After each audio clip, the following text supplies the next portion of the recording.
door of Mardi Gras. One of the great reclamation stories in college basketball, already doubling their win total from last year. The Tulane Green Wave trying to find their way to 20 wins. They have 12 right now, and they'll battle USF this evening. Thanks for joining us. Jason Benetti, former BC star, Malcolm Huckabee along with you. And there's some great coaches in the American. Mike Dunleavy is on the Tulane side. He's engineered that comeback from 6 wins last year. And here are his pregame thoughts to his team. Our house, all about us, coming out with our intensity, defensively, get the boards, get out, let's run. Come on, man. Green wave on 3. 1, 2, 3. Green wave. Mike Dunleavy remarked to us about the transition efficiency, turning those rebounds into points. Well, he's a guy that won Coach of the Year in the NBA. He's played with and coached Hall of Famers, some of the best in basketball mind off the charts, and he's done an outstanding job, as you talked about, with this Tulane program already in year 2, doubling their win total. His top guy filling it up is a guy you may not have heard of, but maybe you should. Melvin Frazier, number 5 in the American in scoring. Yeah, remember that name. There's a couple of NBA scouts in the building tonight just to watch this guy shooting lights out from the perimeter, 45% from beyond the arc in conference play. He's a guy that's very athletic, and he leads the American Conference in steals per game. He does a little bit of everything for this Tulane club. He's got a guy with him, Cameron Reynolds, 16 points a game, so 33 points combined. But Cam Reynolds also has a secret talent. He wants to be a sportscaster, so I'm sorry, but we're not going to use your keys to the game. You're giving my job up already, man? My goodness. No keys to the game from Malcolm. Cameron Reynolds has it for us after this from New Orleans. My business was going nowhere, so I built this kicking new website with GoDaddy. Building a website in under an hour is easy. 68% of people who have built their website using GoCentral did it in under an hour. And you can too. Type in your business or idea. Pick your favorite design. Personalize it with beautiful images. And you're done. And now business is booming. Harriet, it's a double stitch, not a cross stitch. Build a better website in under an hour. Free to try, no credit card required. GoCentral from GoDaddy. Oh, snap. Every truck guy has their own way of conveying powerful. Yeah, boy. Kind of looks like a monster coming to eat you. Holy smokes. That is awesome.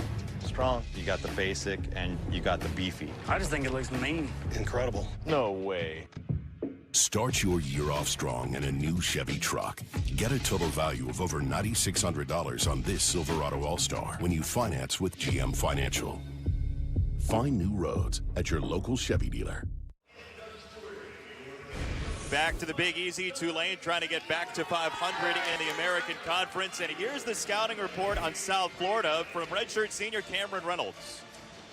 Thanks, Jason. The 2 keys tonight for the Tulane Green Wave is that they have to win the defensive glass. The games that they lost this year, they lost in the rebound battle, and they plan to come out fierce on the glass. The second key is that they have to run out in transition. They're 13th in the country in transition efficiency, and tonight that's where they're going to look to get their points.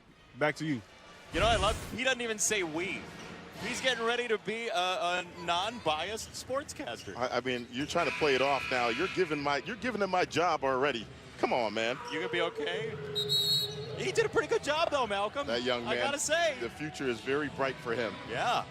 He is the redshirt senior in the lineup. There are 3 juniors as well, Cornish, Paul, and Frazier. And Ray Onaembo had 3 straight double-figure games before 9 in the loss at SMU on Saturday, but one of the top scoring teams in the conference at 75 points a game. Tulane, meantime, for USF, a lot of transfers in this lineup, but one guy to watch is the freshman, number 11, David Collins, who's been scoring at a high clip recently. Yeah, he's playing ball. They're very high on his future, his upside, and, you know, certainly for Tulane, they've been playing well. They don't want to have a hiccup here tonight at home against USF. They have 3 straight very winnable games. USF at ECU, home for Temple in that quest to get to 20 wins for just the 2nd time since the year 2000. Tulane has it first inside for 2. And Onaembo and the Green Wave get an early start at 2-0. Well, you can see Mike Dunleavy's stamp on this program. They're going to go to the matchups that they like. Similar to an NBA program, they'll isolate guys as they did on that first play there. If they like the matchup, put them down low on the block or isolate them on the wing and let them go to work. Talked about all the transfers for USF. Here is Stephon Jiggets, the Fairleigh Dickinson transfer off the window to tie the game. That's a good sign if you're USF on the road. You want to have a quick start. As Tulane talked about, they were concerned about that, USF getting off to a fast start.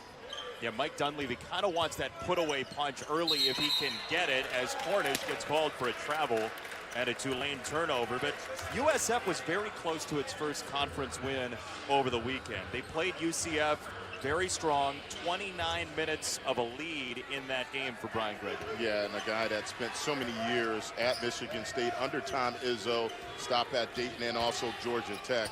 The coaching in this conference, we're going to get into that later, but some outstanding coaches in the American Conference.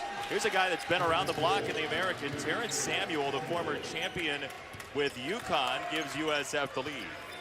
That's twice now we've seen USF starting off this game, not settling for jumpers, aggressive to the basket.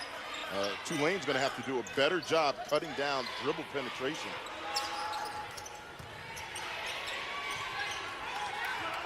Neither team's terribly deep, about 7 deep on a typical day for both teams, as Ona Embo misses the 3 for a Tulane team that is one of the better three-point shooting teams in the conference at 38%.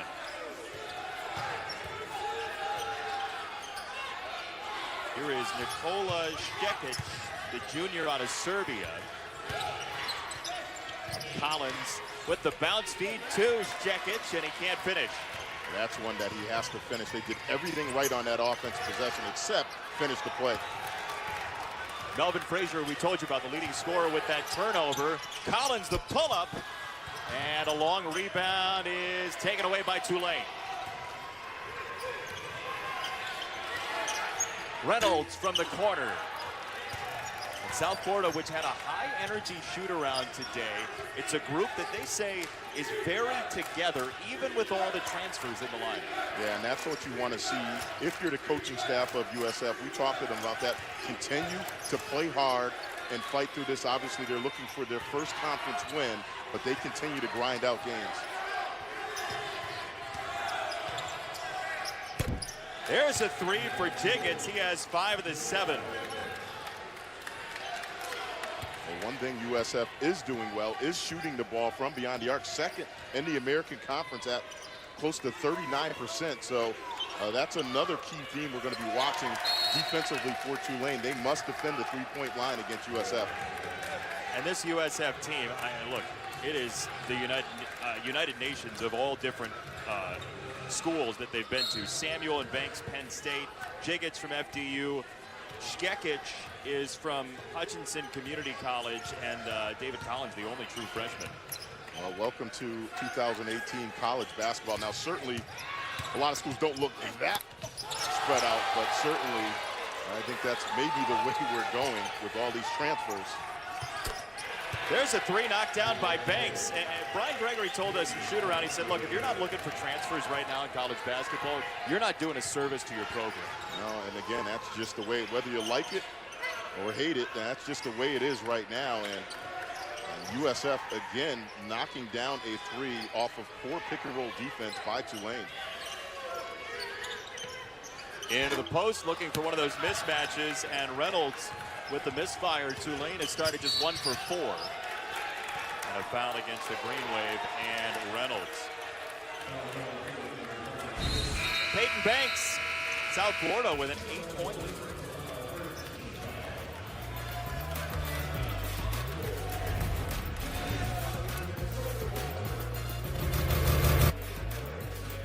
Do we really have to choose him to be our next spokesperson? He's so boring. Sounds like you're on the fence. Why don't I just leave you my resume? Yes, it's laminated. No thanks. You're hired. Try caramel M&Ms. Ow. Evacuations are underway as the meteor heads toward the metro area. Go, go, go, go, go!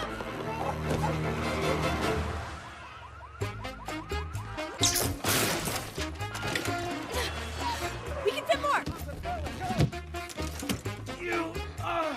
still more room. We gotta go. Juicer! We don't have a juicer. The Volkswagen Tiguan. It fits everything you need and everything you don't. Oh, sorry, I'm late, sir.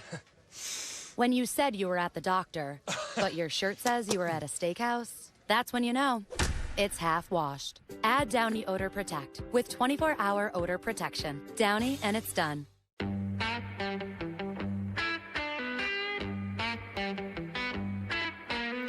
My name's Ryan Burke. I'm the head cider maker at Angry Orchard. Apples are to cider what grapes are to wine. There's at least 6,000 apple varieties. There's so many different characteristics. What's really special about Angry Orchard Crisp is that it's a cider all about balance. Some tannin, some acid, and some sweetness in a finished cider makes a great cider. Celtics, Warriors, Saturday at 8:30 on ABC, presented by YouTube TV. ESPN's exclusive presentation of college basketball is brought to you by Esurance, auto and home insurance for the modern world, and the Volkswagen Tiguan, the not-so-compact SUV. If you've come to New Orleans and you didn't find a great meal, you did it the wrong way. 10-2, USF with the lead over Tulane. And this Bulls team knows a lot about food from around the world and around this country because they've been everywhere, man. The University of South Florida, fed into by 7 different states and 1 territory as well, San Juan, Puerto Rico. And just because you have to turn in the travel receipts in some way, Paris and Belgrade are places where USF is recruited as well. Orlando, Antigua bringing quite a few of these guys in last year that didn't really work out. Brian Gregory kind of restocks the shelves with guys from here and there and everywhere, and they've started strong. Well, that's another way college basketball is going. I would love to see the stats on how many teams don't have a player from overseas.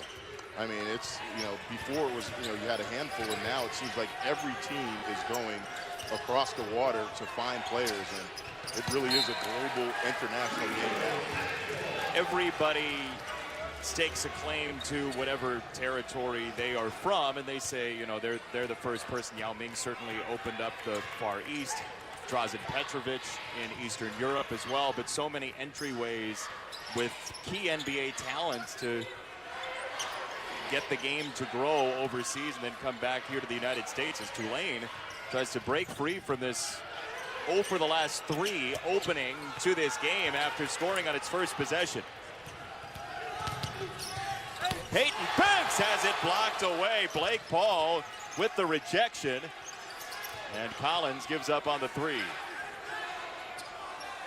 Well, early on in this game, USF is the sharper team. They're executing on offense. Defensively, they're getting stops, and then they're cleaning up on the defensive glass. Certainly no easy points for Tulane so far. That's a shot clock violation, and nobody knew. Well, right here, Paul wasn't able to get the bucket, but that's what you want to see. Get back on defense and then break up what looked like an easy deuce for USF. And one of the Achilles heels for USF in this season and the 0-7 in the conference play has been turnovers. That number really has been lopsided for USF. And again, we talked about the shooting numbers. They shoot the ball well from the perimeter. The turnovers really have hurt them. It's part of the reason they were in that game so closely against UCF on Saturday. They only turned it over 11 times. I'll tell you what, Blake Paul has a little Horace Grant going with those goggles on. I saw the block from him. Don't forget, Saturday, it's the 5th annual Big 12 SEC Challenge on ESPN. Oklahoma, Alabama, 2:15 Eastern. Trae Young, you've got to watch him. He's outstanding against Kansas, who plays later on against Texas A&M. And then at 7, Kentucky, and number 7, West Virginia, all on ESPN and the ESPN app. How about Trae Young? He has that volcano of shots on Saturday. They lose to Oklahoma State. And then suddenly he goes terribly efficient, 7 for 9, and they beat Kansas. I haven't seen anything like that in a long time. I mean, a lot of people try to make the comparisons of Steph Curry. As we take a look at A beautiful entry pass, and Frazier making it look easy, showing off the hops. And we talked about it, a lot of NBA execs have taken a closer look at this young man, and that is one big reason why. Nice drive by Jiggets. He couldn't finish. And out of bounds, it'll stay with South Florida. Take a look. This is all set up by a nice post-entry pass. Led him to the baseline side, and Frazier took care of the rest. He's so explosive, so long, and under Mike Dunleavy, he has just continued to get better. That is the reason why NBA execs are here. The son of a Louisiana Basketball Hall of Famer. His father, Billy, one of the greats in this state.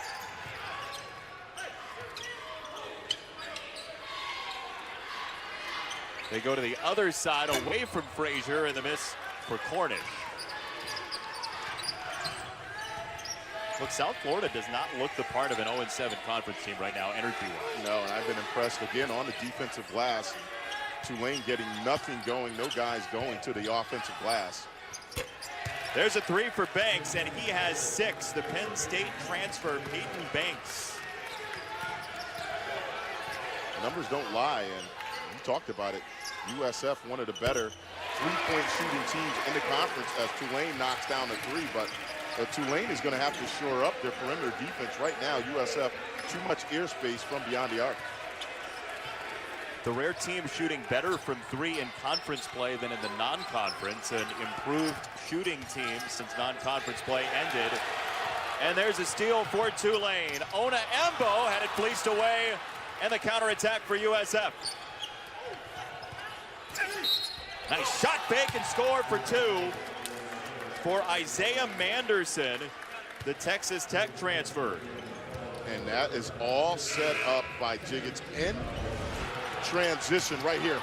Get a steal, and then instead of kicking it out and settling for a 3, he saw his big, had an advantage, and that is a nice touch lob pass for a finish. Excellent defense in transition, and then on the offensive transition side, that's how you execute the fast break.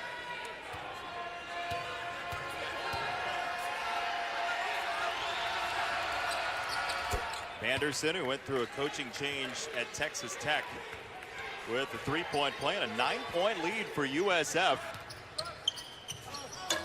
which has not routinely gotten blown out in American games this year. They've been hanging around, especially by halftime, and trying to really hurt Tulane in its postseason chances with a win in this game.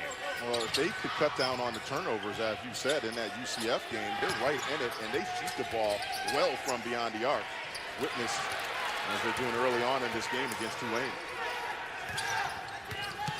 Frazier with the takeaway. He wanted it back. Instead, the miss down low for Shayich. Banks catch and shoot. Nearly had his 3rd 3 of the game. And this is out of bounds to the Greenway. 16-7, South Florida with a strong start in New Orleans.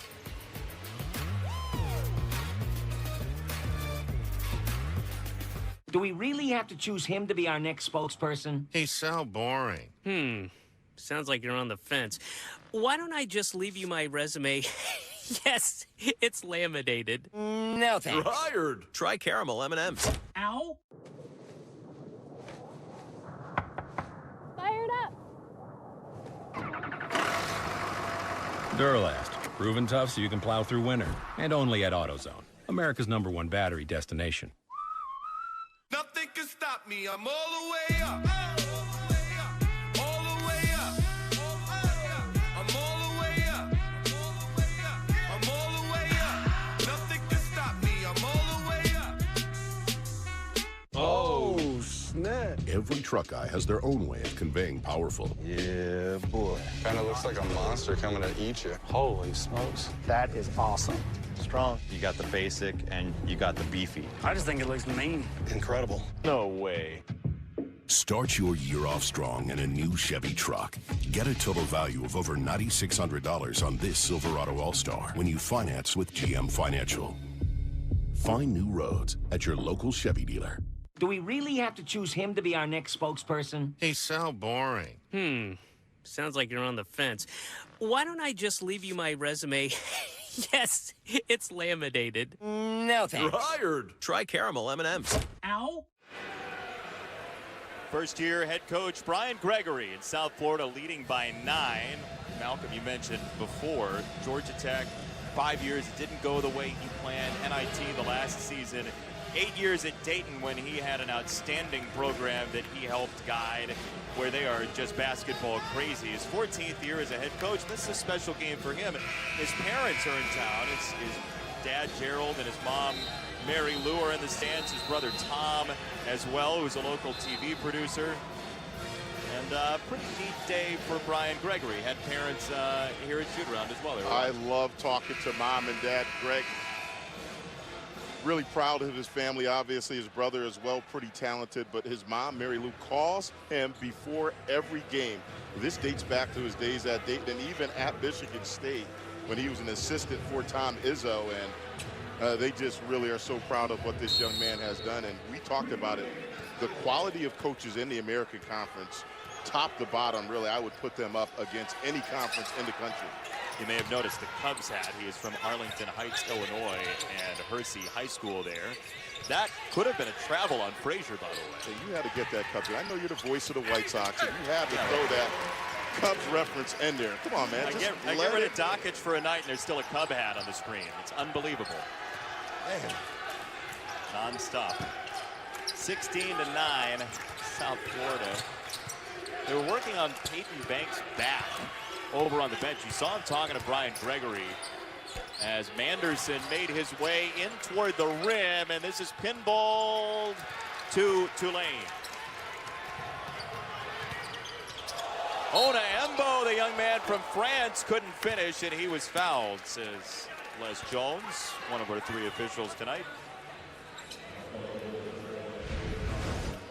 We're seeing some nice transition offense by both teams. That's a beautiful spin move. It would have been pretty to get an and-one situation right here. Wasn't able to finish, but again, both teams really showing early offense and getting some transition opportunities. Well, Brian Gregory has a couple guys coming in, a freshman point guard from the Chicagoland area and a few transfers as well, and he feels like this is maybe a portion of a season that can get him into next year and get some confidence for this team. Yeah, and he was really upbeat, and he really should be, again, as we see another USF turnover, but he's happy with how this group, obviously under some difficult circumstances, have continued to compete in games. And like you said, they haven't been blown out in games, so it's not like they've been lopsided losses. I think really the lack of depth and then also that point guard play referenced by the turnovers really has hurt them. Shayich for 3, and it's suddenly a 3-point game as Collins, you saw come out, one of the key players for USF, the freshman, with his second personal.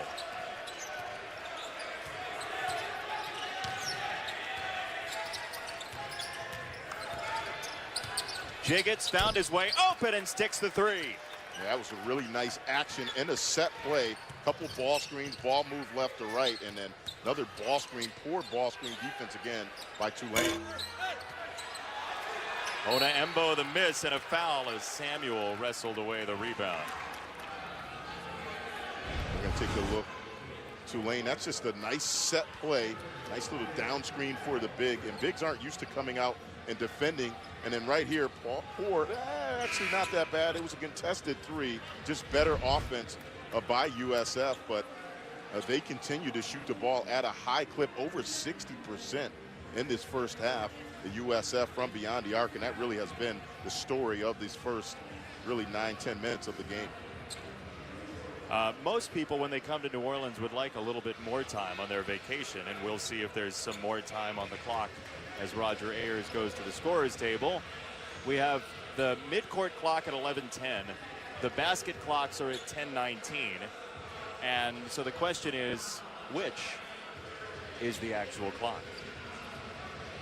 Today on Beat the Clock. Yeah, I'm confused. Like, yeah, you're looking at the arena clock over the court, and it's saying 11:10, and the one above the baskets, the shot clocks, is saying 10:13. So I think I'm going to go with the one that's above the baskets. Yeah, you've heard the advice, don't look down when you're afraid of heights. This is don't look up. Just don't pay attention to that scoreboard behind the curtain. So 10 to shoot for South Florida halfway through this first half. Jiggets was fouled. Well, I've been impressed early on in this game with Jiggets' play. Defensively, we've seen him come up with some steals, but then his ability to get into the lane and manipulate ball screens has been problematic for Tulane, and that's just another example of him breaking down the defense, getting into the paint, this time with the shot clock winding down. We mentioned his transfer from Fairleigh Dickinson in Teaneck. He spent his first semester in 2014 at Albany, transferred to FDU, and then after his 30 starts last year, he grad transferred to South Florida for his final season, and he goes 0 for 2 from the line there. He's had an impressive career over all of his stops, over 1,000 points in the last 2 games. He's been shooting the ball really well, making 4 threes in back-to-back games. Tough fading shot for Reynolds, and this foul goes against the Bulls on the rebounding action. Jekic called for this one. That's his first. Well, his Tulane team would love to get back to the NCAA tournament. It's been since 1995 that they were there. But again, Mike Dunleavy has them doubling their win total already this season. They had a big win at home here against a really good SMU team, a game that I called. And they're just really well coached. Again, going back to the coaching on both sides. We already talked about it, though, with Dunleavy, a guy that's been around this game for a very long time. And he already got this thing going in the right direction. Little high-low inside, and the finish for Cameron Reynolds. That's beautiful execution. Passing, and then also the timing of the passing was perfect on that last offensive possession. So our correspondent scores for the first time. We provided the scouting report pregame if you'd like to scroll back on your app. Jekic for 2. That's his first bucket.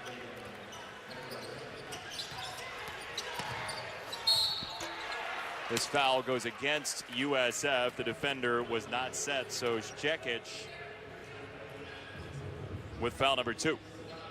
Let's take a look at Tulane's last possession, and this is just excellent ball movement. They're going to need more of this. I felt they really struggled with that first 5 minutes out of the gate defensively and then running their offense, and they seem to have settled in, but that's just beautiful execution on that last possession. Pinpoint passing.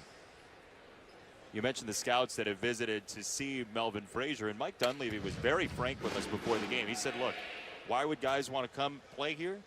Because they're going to learn how to play in the NBA. Our stuff is NBA stuff. I won in the NBA. His pitch is a pretty strong one. I mean, there's not too many guys that won Coach of the Year in the NBA floating around in the NCAA. Not too many guys that can say they coach Magic Johnson, coach Scottie Pippen, and then, you know, guys like Ben Baker, drafted Ray Allen. So, again, the list is going on and on and on. The guys that he played with, you know, the guy was a GM. I mean, his resume, you can stack it up against really not too many people in college basketball. He was just that good, and it's already paying off early here at Tulane. 613 NBA wins for Mike Dunleavy. His team down 4 in transition with Ona Embo, and he was fouled before he ripped the pass to the baseline. And to follow up on that point, I think the biggest thing is player development, and none other than Frazier. You look at Melvin Frazier last season, he shot 27% from the three-point line. This season, he's over 44% in conference play from beyond the arc, changed his mechanics on his shot, and turned him into an NBA prospect. I'd say that's pretty good after 1 year at Tulane. Yeah, from in the 20s in three-point percentage to roughly 41.5% starting today is a huge improvement. High-low again. This one's batted away.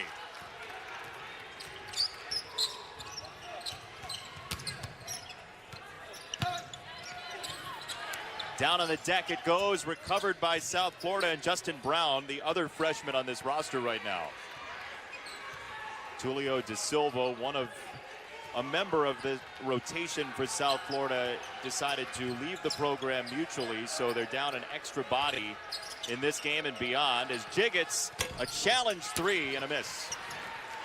Good job of contesting that time by Tulane. You see they've made the adjustment and not giving up those open looks that they were giving up early on. Jiggets doing some work down low. And South Florida trying to build on this lead. 0-7 in the league off a 2-point loss over the weekend against UCF in the war for I-4. But you can see why Brian Gregory is happy. These guys, they don't look like an 0-7 team. There's not a lot of me first on the offensive end either. No, they're playing as a unit, and then defensively, I've been impressed with what they've been able to do to Tulane early on in this game. Jiggets late in the shot clock, and he didn't get it off. Shot clock violation for the second time for South Florida. 21-17, the Bulls looking for their first conference win. Hey, Chris, how's the move going? I get it, new house, new truck, but it looks like you can use a breather. Let's roll. I can change it. You cool? You like it? I never wanna hear you say that. Hey, you guys need help? No, we're good.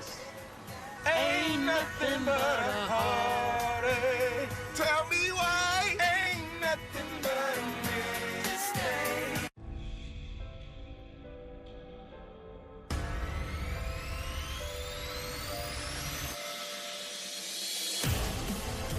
Don't miss the chance to see your team cut down the nets at the American Athletic Conference Men's Basketball Championship.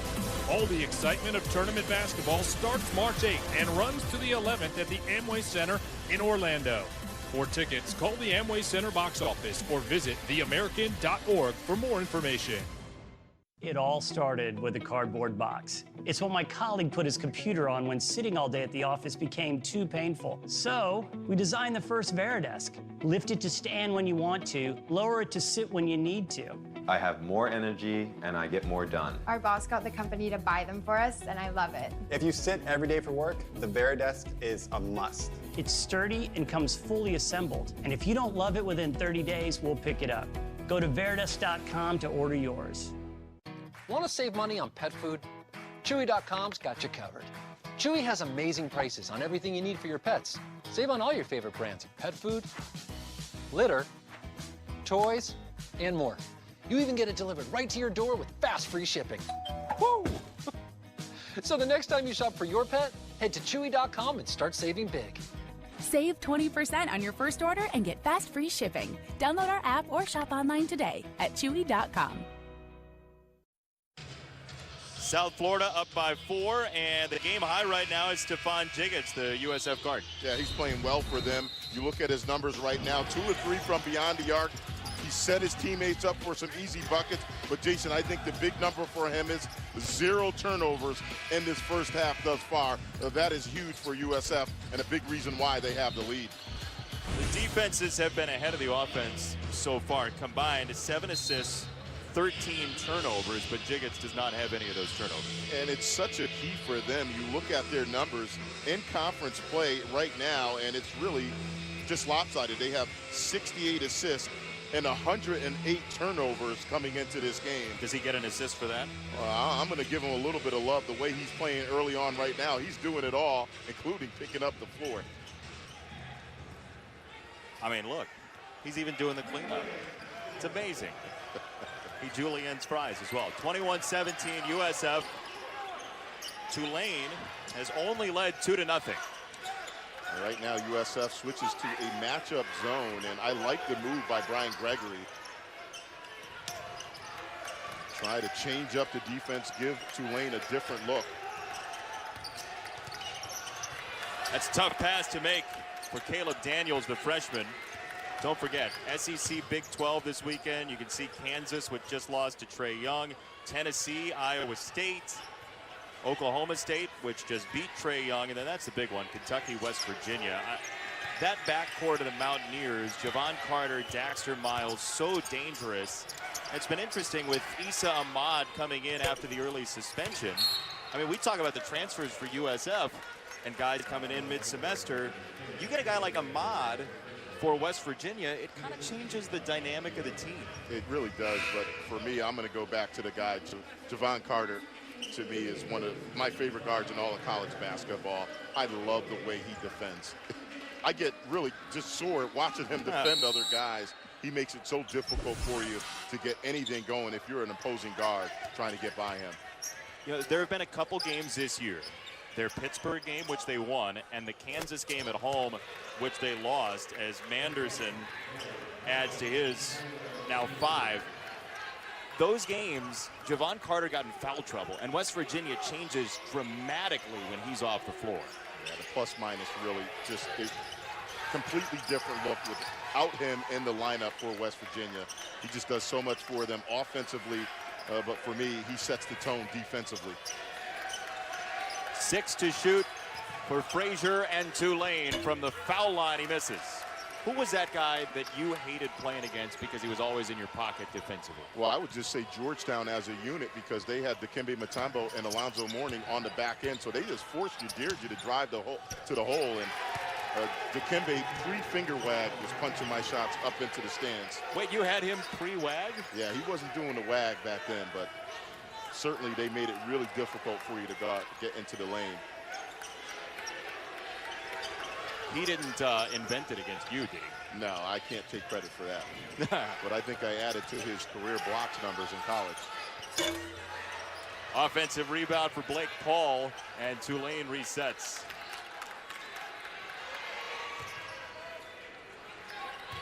Some strong defense early in this game from both sides. As the duck-in doesn't lead to points, and this is out of bounds, staying with Tulane. You know, talking about defense, is there anything more impressive than this stat? The fewest points scored in a game from major conference teams, all against Virginia. I mean, Tony Bennett, can't say enough. I mean, I've called games for Virginia, and again, if you like defense, you're going to love watching Virginia play. That pack line defense, they do it different from West Virginia teams that pressure. They'll let you reverse the ball. They're just not going to give you anything in the way of dribble penetration, and they contest every shot, and they limit you to one offensive possession. They just really one of the best, if not the best, defensive team in all of college. We're going to look back at a December game, second week of December. It was on a Tuesday night in Morgantown. Virginia and West Virginia played. It was one of the best games in college basketball, and little did we know what we had in front of us that day. Another South Florida turnover. Reynolds slides in and finishes the second time. A nice job of Reynolds sticking with that, and he's another guy really long, athletic, and able that time to get on the offensive glass. One of the few times USF did a poor job on the defensive glass.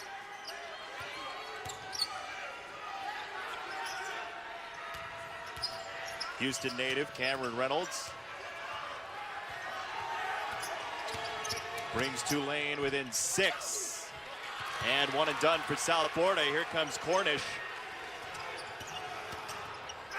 Colin Slater, the sophomore, gets 2 and a foul. Tulane has 10 points off the bench. Well, Tulane back in this game. A beautiful transition offense. Take the hit and finish right now. Tulane with the and one situation.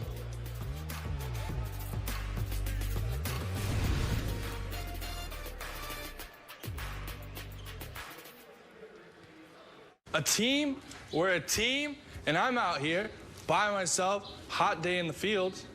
And I come into this. We were just about coming in. Steve, I expected it from you, but you? Constant Contact email marketing. Powerful stuff. Evacuations are underway as a meteor heads toward the metro area. Go, go, go, go, go!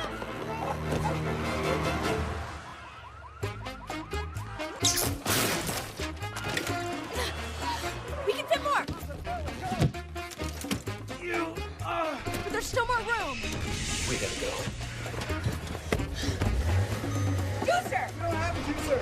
The Volkswagen Tiguan. It fits everything you need and everything you don't.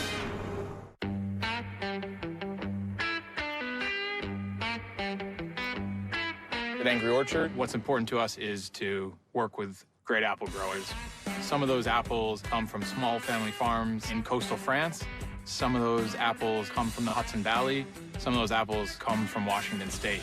Every year we travel and visit these growers and stay connected to these raw materials. It's one of the reasons we're able to make Angry Orchard cider at the level of quality that we do. I sent this email out and we got double the calls this week. Double? That's a lot of work. Yeah. The guys are gonna have to work the weekend. I have a chess tournament this weekend, Mike. You knew that. Constant Contact email marketing. You knew that. Powerful stuff. Saturday has it all. PT Peers, Savvy Stars, and Diaper Dandies. The Big 12 SEC Challenge triple header begins Saturday at 2:15 on ESPN. ESPN's exclusive presentation of college basketball is brought to you by Angry Orchard Hard Cider. Naturally refreshing. Oh, we got stars for you. Friday, NBA, the Rockets and the Pelicans. That's 8 Eastern on ESPN. Starts with NBA Countdown at 7 Eastern on ESPN and the ESPN app. And DeMarcus Cousins. Look at, it's insane. Matchup nightmare. I mean, you put a smaller guy on him, that take him down low in the block, and then three-point range. But how about, just 44 points and 24 boards? Are you kidding me? And then you throw in 10 assists from a big. The guy can do pretty much everything on the court. Phenomenal talent. Phenomenal wardrobe, by the way. Still the NBA suits from Mike Dunleavy over on the sideline. You got to dress the part, right? You know, we can't all be as big time as you. Well, if that were the case, we'd need a new definition, a lower end definition of big time, significantly.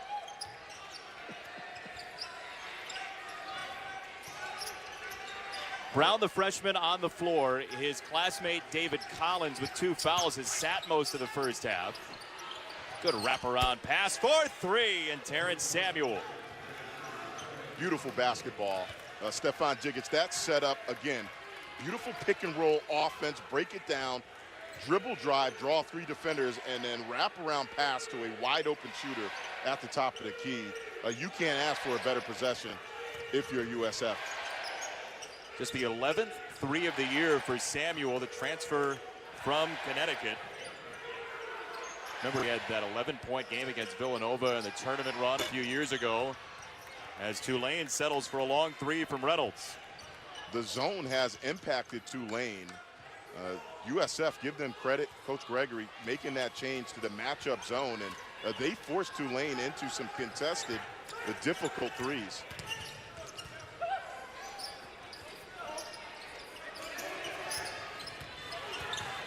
Cornish really riding Brown. 5 to shoot. Again, late shot clock. Jiggets has to go to work. The drop off, and we have a whistle and a foul against Tulane. Well, MVP of this first half definitely is Stephon Jiggets. He is doing an excellent job breaking down the Tulane defense. Again, that's another nice dime to his teammate where all he had to do was catch, go up. And now he's on the free throw line, and Tulane right now having all kinds of problems keeping Jiggets out of the lane. He's doing a nice job manipulating the pick and rolls. This is the USC transfer, Malik Martin. USC is very special in the hearts of the folks here at Fogelman Arena and Devlin Fieldhouse because Tulane played in the Rose Bowl in 1932, lost to USC in the Rose Bowl, but the money from the trip to the Rose Bowl paid for this building. That's a nice little nugget right there. I would expect nothing less from you going back to the 1930s. You were losing me there for a second, but that made sense at the end. Really appreciate the honesty. Glad you didn't fade out for the payoff. Well, nothing but love for you, Benetti. Aw, thanks, Huck. Tulane down 7 here against winless in the conference, South Florida. Slater sweeping through, had it altered. Jiggets pull up. Little behind the back from Slater.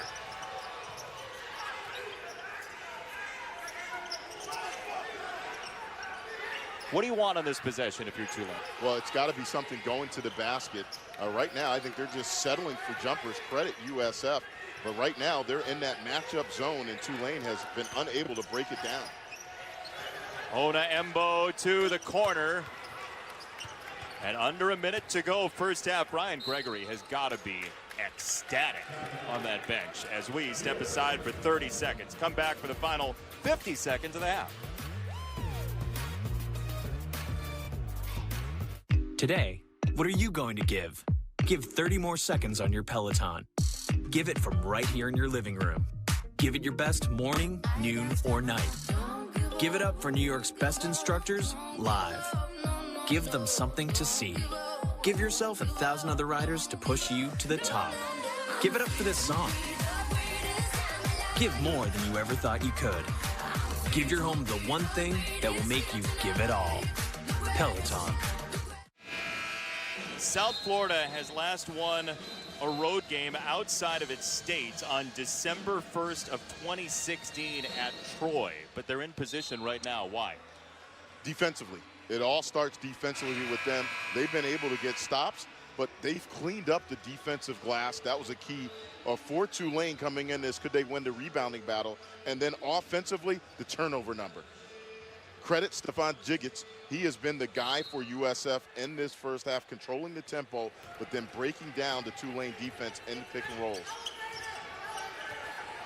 This is Jiggets, the grad transfer out of the state of North Carolina.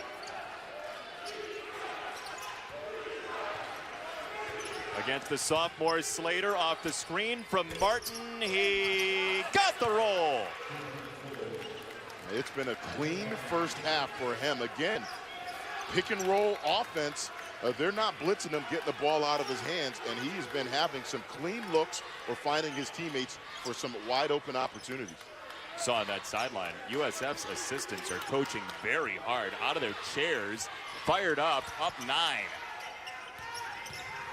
Cornish fadeaway, tough shot, and USF content to carry a 9-point lead into halftime. Stephon Jiggets with 10 on an average of 11.5.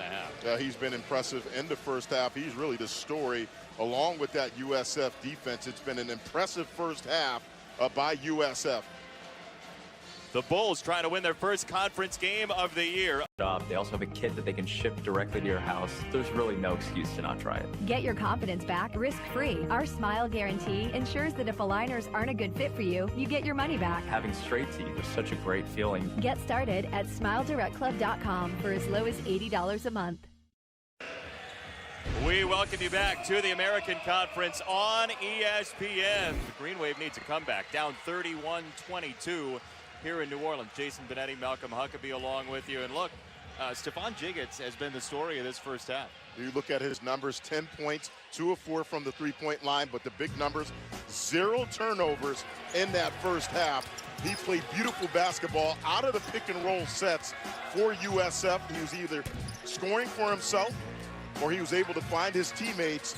Tulane, they are going to have to tighten up their pick and roll defense in the second half, in particular against Jiggets. USF's defense created some turnovers, negative assist-to-turnover ratio for Tulane in that first half. Well, when they switched to that matchup zone, they were able to create fits for Tulane, and another big number in that first half. +7 in the rebounding department for USF, so they were able to execute on offense, get stops on defense, and clean up the defensive glass. It was a clean first half for USF. 2 of the last 12 in that first half for Tulane, dropping them down to 31%. 46% for the season for Tulane, a high-scoring outfit normally. Cornish on a hard drive gets a block called against USF.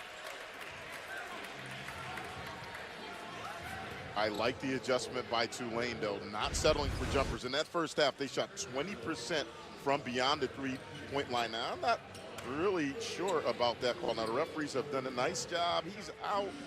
Oh, it's such a tough call. It looked like he was there and outside the arc, but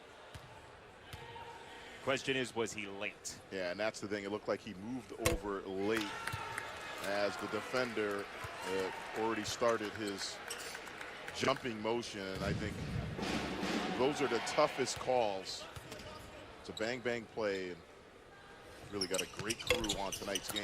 Yeah, Joe Lindsay, Leslie Jones, Roger Ayers, our three-man crew tonight from Devlin Fieldhouse and Fogelman Arena here in New Orleans. South Florida winless in the American Conference, only one league win last year. And Brian Gregory in his first season looking for that first league win as Collins, who was in foul trouble in the first half and scoreless, gets his first. They continue to be patient on offense, and that's a key. They're not rushing. Now, they've had a couple of shot clock violations in that first half, but otherwise, they've been able to execute and then get the matchup and the shots that they want in their offense. The zone defense has confounded Tulane. It really has. Unable to shoot over it. Transition for the Bulls. Jiggets got hit, and he gets the bucket. I've called quite a few USF games, and this is the best that I've seen Stephon Jiggets play. Again, stop, and then a little Euro, step over, take the hit. Big boy move. And he's got a great upper body strength. He showed it off right there. Little flex at the line to complete the three-point play. And he's got it. And Stephon Jiggets continues to be the story of this game. He has controlled the tempo really all night long for USF. 36 points his last two games. He has 13 tonight already. This guy's been pretty quiet. Frazier just 4 on an average of 17 and change. Cornish, no. Really a lot of standing around, not much ball movement by Tulane, and then contested shots early in the shot clock, and that's really uncharacteristic of this Tulane team. How about the calming hand of Jiggets? Collins is a little bit out of control. He found Jiggets, who just stood there for a moment to reset. And now Collins was hit on the way up, and he'll get 2 shots. Well, you notice the difference, two teams on offense. Right now, USF's getting everything going to the basket. Right here, nice strong move by Collins, a little up and under, and really that's just poor defense, allowing a guy to get that deep into the lane. And that's been the story. Jiggets, Collins, they've done a nice job dribble penetrating, getting into the lane for either layups or kick out threes. That's twice now. Cornish couldn't hem somebody in, and he's got 3 personal fouls. As Collins goes 0 for 2, a 72% shooter. He's the future, though, for USF, the freshman out of Youngstown. Yeah, it doesn't look like the freshman. A good body, nice physical frame, ready to jump right in and play in the American Conference physically. Ona Embo got the bucket and a foul. So Ray Ona Embo into Banks for 2 of the foul. Yeah, and a good call by the ref this time. Definitely the help was late. Nice little jab step. And yeah, he was still moving as the offensive player going up. And that's twice now on both ends. We've seen some nice body control by the offensive player and concentration to be able to get that one up and in. The French-born Ona Embo with his second three-point play tonight in Tulane, trying to crawl back after an 11-point loss at SMU on Saturday and hoping to get back to even water in the conference at 4-4. I like this matchup. Stephon Jiggets going up against Melvin Frazier. Collins with the split and the find of Peyton Banks.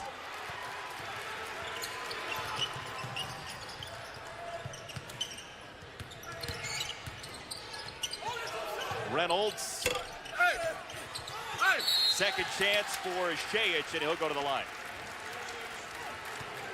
Nice job by Shayich getting on the offensive glass, and that was problematic in the first half for Tulane. We didn't see too many guys crashing the offensive glass, and they're going to need more of that. We talked about the rebounding number and the positive for USF in that first half. Yet another guy with some road miles. Vanderbilt transferred. He was born in Cypress, Texas. Moved to his family's country of Bosnia, then moved back for high school to go to Cy Woods in Texas, then Vanderbilt, and now the transfer as a redshirt sophomore to Tulane. He's a guy that can stretch the D now. Those numbers have not proved that. He's really a nice pick and pop big, and we saw him early in that first half knock down a 3-ball for Tulane. Banks with the seal, and a whistle on the rebounding action. Looks like it's going to go against Tulane. Frazier with the hold. That's his first personal. Tell you what, spirit can be an issue for an 0-7 team. Not sensing that. Are you? I didn't South sense Florida? It. And when we walked in the shoot-around, I mean, the coaching staff. I mean, we just saw energy as they continue to execute that time out of the out-of-bounds play underneath. And Brian Gregory said it. So listen, I'm really happy with how this team has competed. And, you know, a lot of times people say that, 0-7, but I felt it, and you can see it in this game. They don't look like an 0-7 team, and we talked about the numbers. It's not like they've been blown out of games. They've been right in every one of their contests. Their last win was December 21st against Charlotte, so they have not won since New Year's. Jekic down low to the right and out of bounds to Tulane. South Florida by 11, 38-27. Brian Gregory drawing it up. And the finish for the UConn transfer, Samuel, pulls by 11.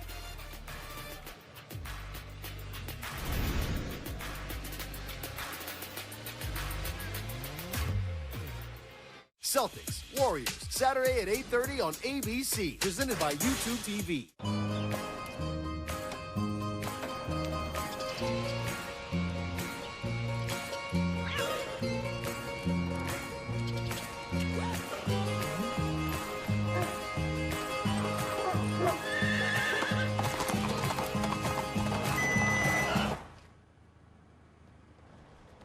The Volkswagen Tiguan, with available pedestrian monitoring and the People First warranty.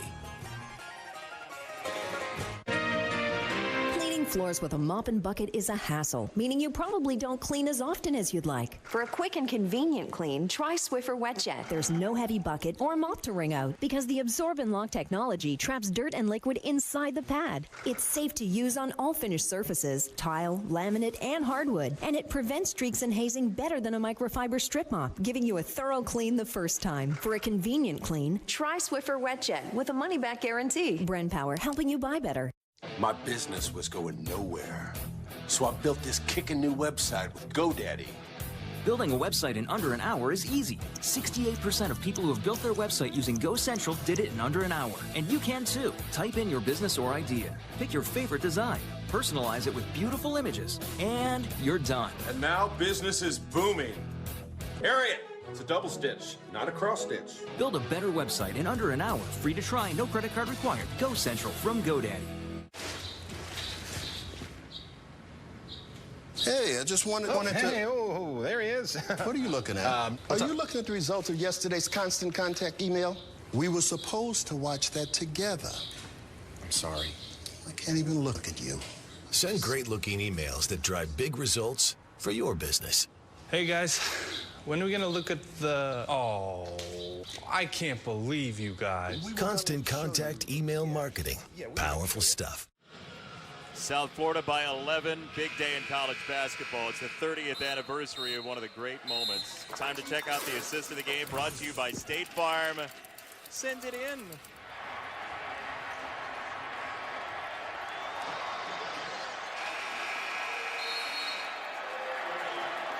Jerome Lane. Lane's on the other wing. He finds. Send it in, Jerome. And Bill Rafter. That never gets old. And how about Sean Miller with the hair, the mullet? I used to battle him back in the old Big East days, chasing him around. But what a great moment. And how about Raff on the call? Send it in. Bill Raftery was very important in your life for a while, wasn't he? Yeah, absolutely. I got to send it in. You send it in from Raff back in the day. And certainly a great moment in college basketball. Reynolds to the corner. Frazier is open. And a rebound for the Bulls. Last 8 shots, no good for Tulane. Trailing by 11.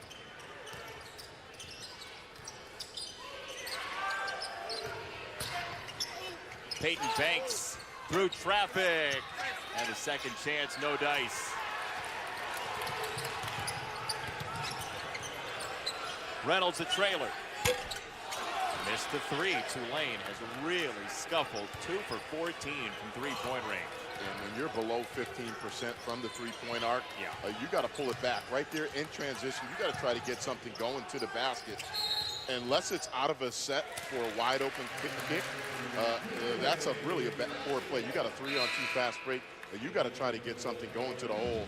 In particular, when you're struggling the way they are right now, shooting the ball from the three-point line. This is the slate for the Big 12 SEC Challenge you're looking at. Florida against Baylor early. TCU Vanderbilt. A couple of big wins for Jamie Dixon's Horned Frogs, even short because of injury to Jalen Fisher. Kansas off that loss to Oklahoma, take it on A&M.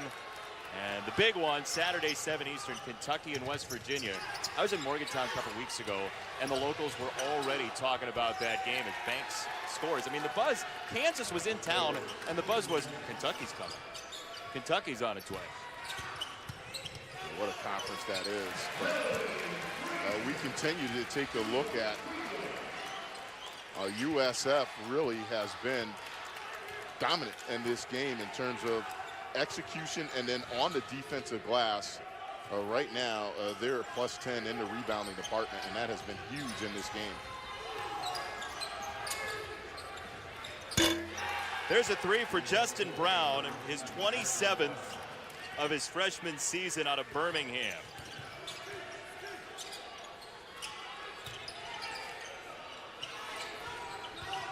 Not a lot going toward the rim right now for Tulane. To the corner, another missed 3 for Daniels. Oh, eventually I think Coach Dunleavy is going to tell these guys, you got to start trying to dribble drive. USF, credit them though, they're contesting these shots and then they're just cleaning up the defensive glass. Nobody going to the offensive board for Tulane. Oh boy, Reynolds with a foul. That's his 3rd, and it also leads to shots for Brown. And you saw it down at the bottom where all that green is on your screen. You could do a weather report with how much green screen we got going on. South Florida has last had a road win out of its state December 1st, 2016, as you see the foul on Reynolds. And, you know, Tulane, really surprisingly, their closeouts have not been on point in this game, in particular out of pick and roll situations. You saw in that last play right there, it's a little flare screen, no communication, and then you foul a three-point shooter. Really, that ball game right now, that's the way it's been going for Tulane. Just poor execution defensively. That has been the problem for them in this game. Largest lead for USF right now at 16. And Tulane last made the NIT even in 2000. And this seems like one of those teams that could size up possibly an NIT berth, or if they make the run in the American tournament, because they'll want that one back. You never know about the NCAAs, but right now, if you don't get this win, that all starts to fade. Well, we talked about it. This conference is really top to bottom. There are very few easy outs, and you know, witness as we talked about with USF taking UCF down to the wire. But then you look at the top half of that conference. I mean, you got Cincinnati, you got the Wichita States, Houston, I mean, it's just really not an easy out on the road or at home as USF continues to be on fire beyond the arc. Peyton Banks with his third three, plus 10 in the second half for the Bulls, up 19.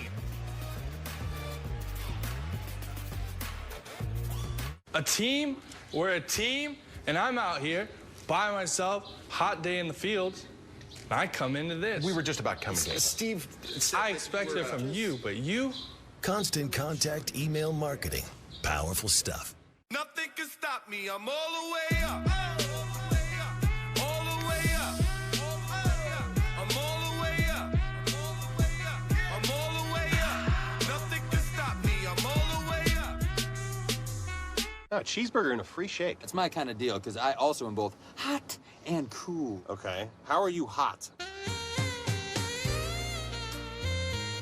Okay. Get a free small classic shake with a cheeseburger or a foot-long coney. This is how you Sonic. My name's Dustin. Hey, Dustin. Hey. Grab a seat. Okay. Nice to meet you. Have you ever had car trouble in a place like this? Yes, and it was like the worst experience of my life. 7 lanes of traffic, and I was in the second lane. When I get into my car, I want to know it's going to get me from point A to point B. Well, then I have some good news. Chevy's the only brand to receive J.D. Power Dependability Awards for cars, trucks, and SUVs 2 years in a row. I definitely feel like I'm in a dependable vehicle right now. I want a Chevy now. I know. I sent this email out, and we got double the calls this week. Double? That's a lot of work. Yeah. The guys are going to have to work the weekend. You guys are dead to me. Guess my sci-fi convention can wait, right? Constant Contact email marketing. Powerful stuff.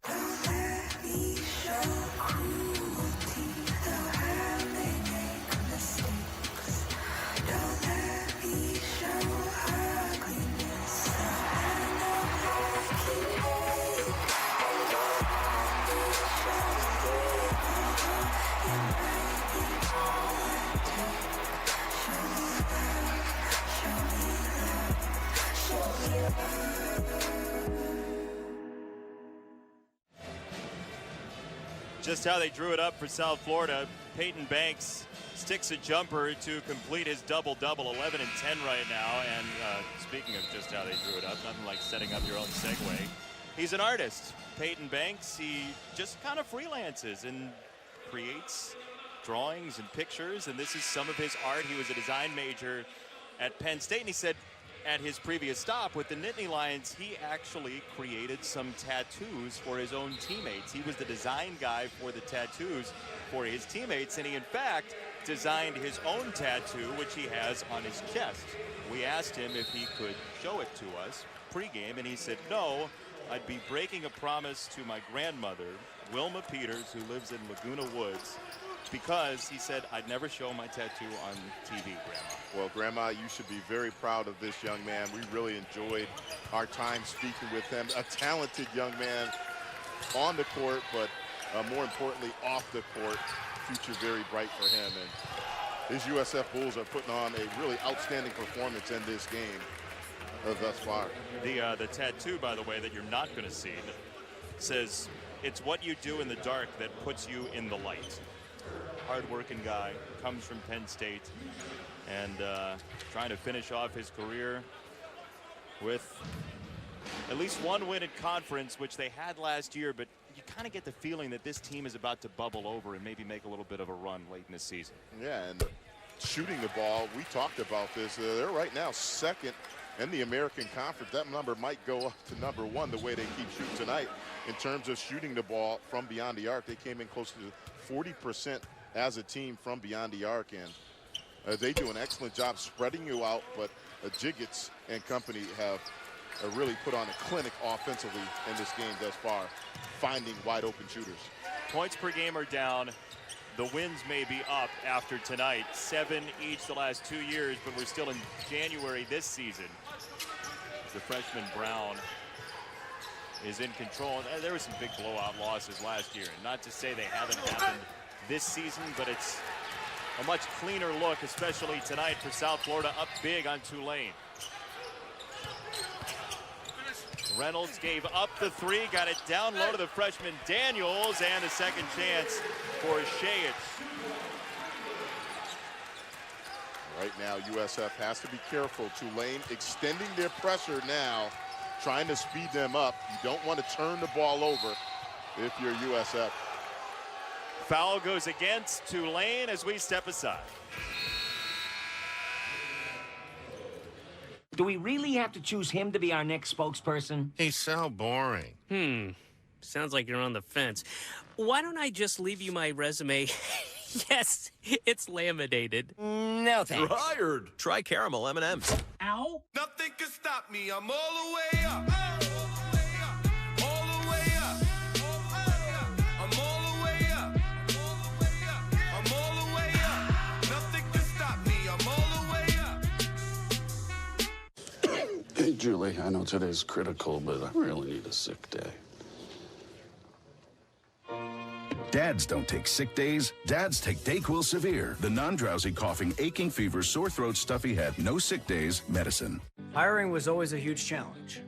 Endless hours on job sites with not a lot to show for it. Then, I found ZipRecruiter. They figured out hiring. I post my job, they put it all over the web, and they send me the right people, because their technology is smart. ZipRecruiter often sends me the right person in 24 hours. The smartest way to hire. ZipRecruiter, the preferred job site of college sports fans. Try it for free at ZipRecruiter.com/swish. Crank it up! I want danger! There's nothing more important to me than my vacation. So when I need to book a hotel room, I want someone that makes it easy to find what I want. Booking.com gets it. And with their price match feature, I never overpay when I need to get some peace and quiet. Your vacation is very important. That's why Booking.com makes finding the right hotel for the right price easy. Visit Booking.com now to find out why we're booking. Yeah. Looking for balance in your digestive system? Try Align Probiotic.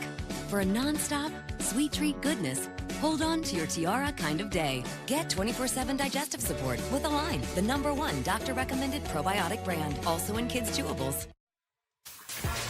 Here's part of the reason it's been an improved American Conference this year. Well, we talked about the coaches, the talent, but we got guys that are going to be playing for paychecks at the next level. Ray Foster, Shake Milton of SMU. Landry Shaman has been tremendous for Wichita State. They're playing on ESPN2 right now if you'd like to catch a glimpse and do the whole two-screen thing. And here's a kid that they might want to be playing at Tulane, Jacob Evans out of Baton Rouge. Well, what a job Mick Cronin has done, but I love Jacob Evans. For me, one of the most versatile players. He can guard really 1 through 5 out there. Excellent shooter, but for me, in the open court, him finishing at the rim, one of the most exciting players to watch in the American Conference. Jiggets has been that tonight with 13 points. He has been the guy at the steering wheel all evening for the Bulls.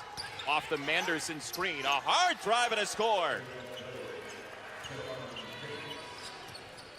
Again, just a big boy move.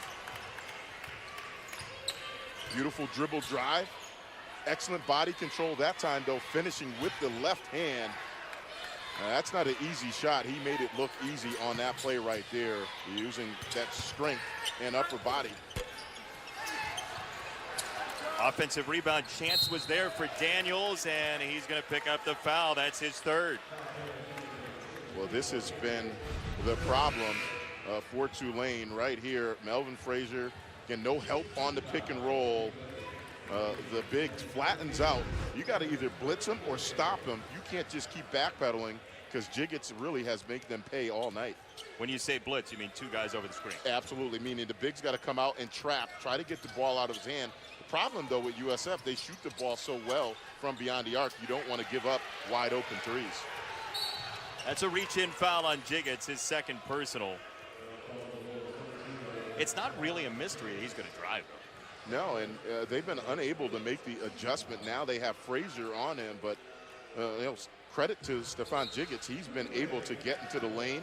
When they flatten out, he's pulled up for threes. When they haven't, he's been able to dribble, penetrate, find for himself, or set up his teammates.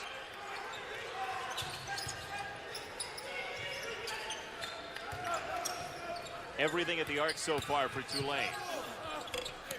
Floater wouldn't go for Reynolds. Shayich off to spin. He's had a nice night. Yeah, he's done some nice things for them on the offensive glass. A bigger number, though, right now. Tulane's 0% from the three-point line in the second half. 2 for 15 for the game for a team that shoots about 38% for the season. They force Jiggets to give it up that time, and Manderson ends up with the dunk. I mean, the only word I can use is clinic. I mean, pick and roll D, backdoor cut, unselfish play, nice interior passing for an uncontested dunk. You can't ask for better offense if you're Brian Gregory and USF. Tulane does have the worst scoring defense in the conference, and USF has exploited it so far tonight. A little pressure here. Banks steps into it. Offensive rebound for Brown, the freshman guard down low. And I like that he didn't try to force that back up. A lot of guys would have tried to force something back up off of that offensive rebound. Saw he didn't have a good advantage, kick it back out, run some offense. Banks with the blow-by for 2.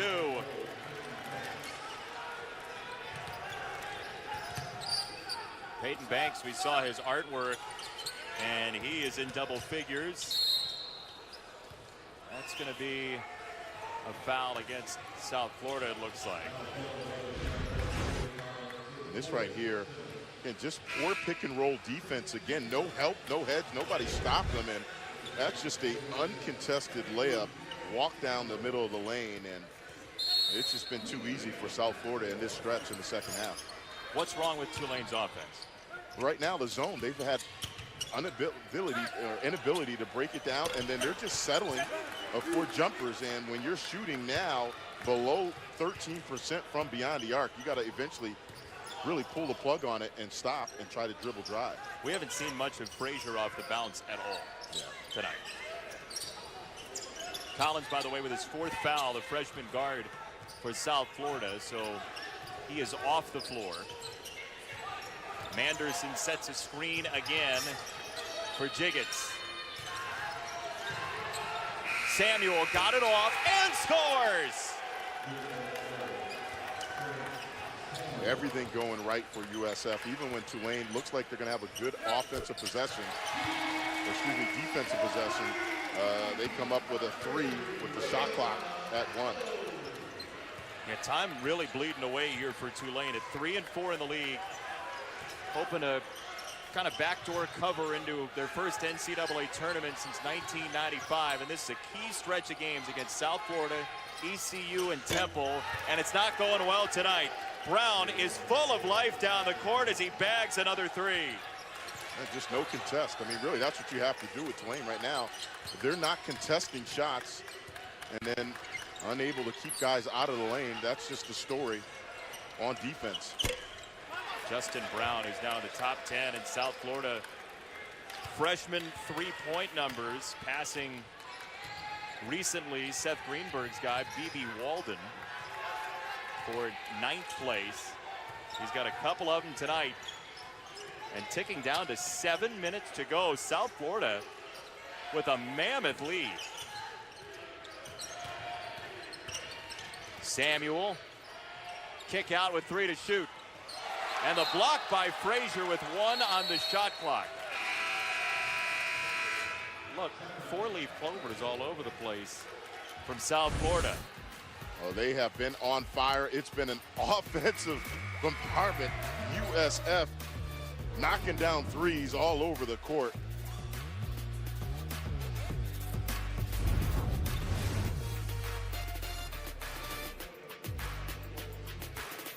Do we really have to choose him to be our next spokesperson? He's so boring. Sounds like you're on the fence. Why don't I just leave you my resume? Yes, it's laminated. No thanks. Tired. Try caramel M&Ms. Ow. Fired up.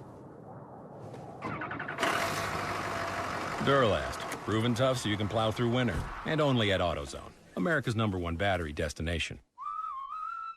Saturday, it's a huge triple header. Oh, you can't teach that. Dyke with Dandy.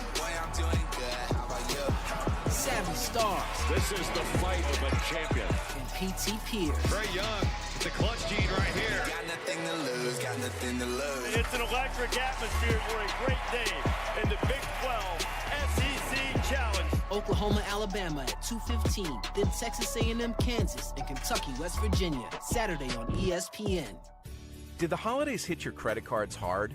Want to get rid of those balances before the interest kicks in? That's where LendingTree can really help. Shop for a personal loan at LendingTree.com and consolidate your high-interest credit card debt into a lower-interest personal loan. Compare this $5,000 balance on a credit card versus a personal loan. With the same monthly payment on both, the credit card will take over 30 years to pay off and end up costing over $9,000 in additional interest. See how quickly you could pay off your debt at LendingTree.com. Go. Go to work. Go to meetings. Go to lunch. Go to the gym. But when it's time to relax, don't go anywhere. With Soothe, you can get a spa-quality massage at home anytime. Just select your massage, when and where, then relax. Our licensed massage therapist will come to you. Download now. Get $20 off your first massage with promo code HOME. Soothe, anytime, anywhere, in as little as an hour.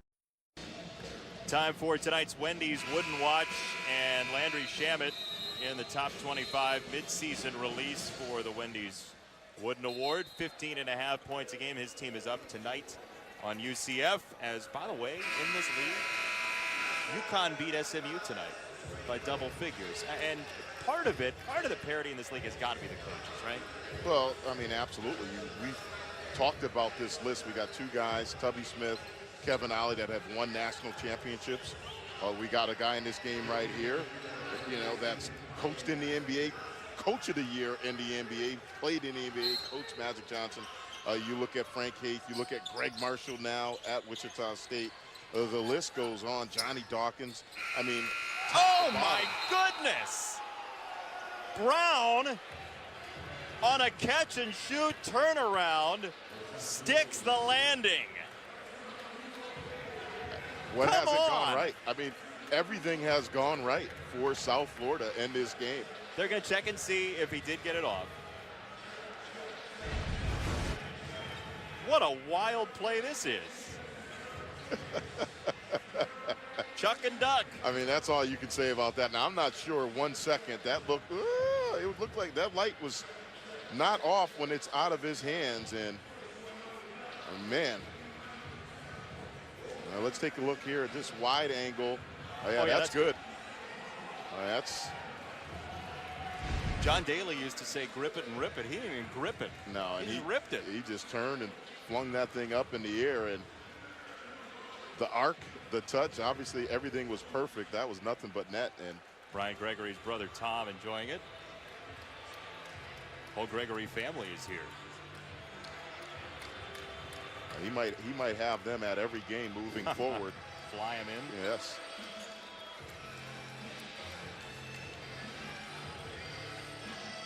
Just for good measure, here's one more look with the clock. Now they might be looking at to see if the clock didn't start in time. Now right there, yeah, it looked like it was going. That's just clean.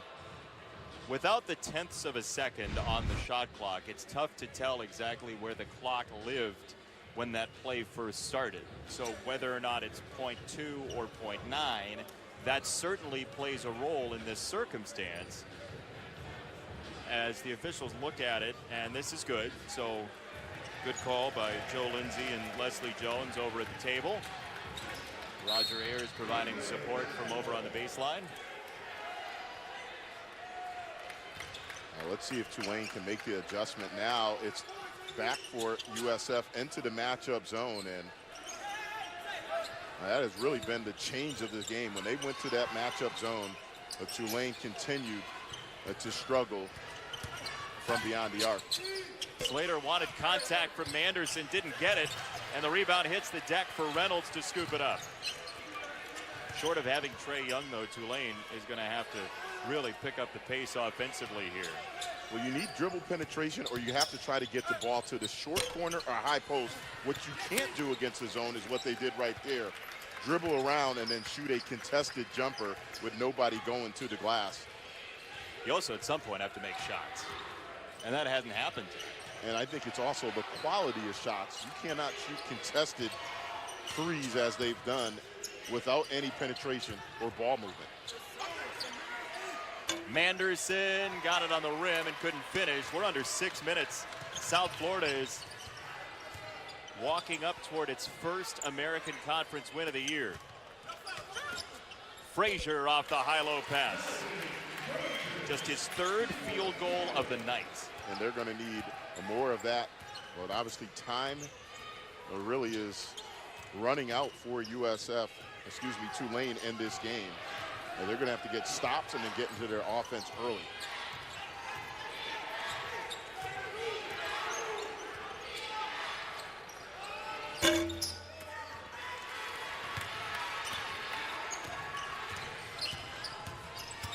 Frazier, kick out. That one goes down, a little momentum. Reynolds and Frazier with the last 5. Do they have one of the biggest comebacks in history in them? We'll find out. 5 minutes to go, and a timeout called by Brian Gregory. Well, you know, if you look at this game and you look at the positives for USF, it really started with Stephon Jiggets breaking down the Tulane defense. Then Tulane, really their inability to knock down shots, really, that's been the story of them, for them. Scott Van Pelt has SportsCenter after the X Games tonight. It's on ESPN. Tigers back. Andy North will talk to SVP. The golf crew getting back together. All-star rosters with the selections of LeBron and Steph Curry. And then 3 days of Senior Bowl practices. Who's going to be that #1 quarterback? Baker Mayfield's there, Josh Allen out of Wyoming. Everything else too. SportsCenter, midnight Eastern, ESPN, and the ESPN app. So we'll hear from Todd McShay on Mayfield and Allen. There's also Josh Rosen in the mix, certainly in the Cleveland Browns, awaiting as they yearly do with the first pick. Well, all I care about really right now, what's going to happen in the Super Bowl and picks and so forth. I look at Tom Brady. Not too many people thought he would wind up being arguably the best football player in the history of the game, not just quarterback. And what round was he in? Certainly wasn't in the top 3. It was late, and you're biased because you're from Bristol, Connecticut. Oh, there he goes, throwing shots. I mean, look, you are. Just calling a spade a spade. Out of bounds it goes. And Tulane will have it. I'm going to be a Cubs fan moving forward. Oh, great. Switching. So happy to have you and your kindness next to me. So Frazier and Reynolds with 5 in a row. Frazier with 4 field goals in the game. He's in double figures, but barely. After just a remarkable start to this season, Reynolds finds his way inside. 2 and a foul, so the lead 16. Exactly what you don't want to do if you're USF. Foul, stop the clock, and then now give Tulane a chance for a 3-point play, but more importantly, set up their D. Nice little head fake, really poor closeout, and then really the rotation. One of the few times we can say tonight that USF really was not on time with their back-end rotation.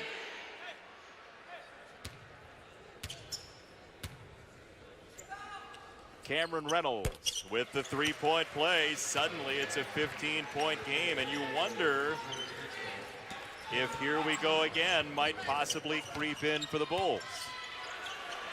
Winless in the league, and a timeout called by South Florida, only 1 remaining.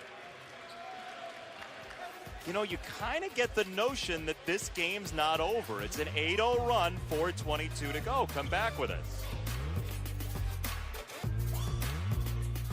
Do we really have to choose him to be our next spokesperson? He's so boring. Sounds like you're on the fence. Why don't I just leave you my resume? Yes, it's laminated. No thanks. Tired. Try caramel M&Ms. Ow.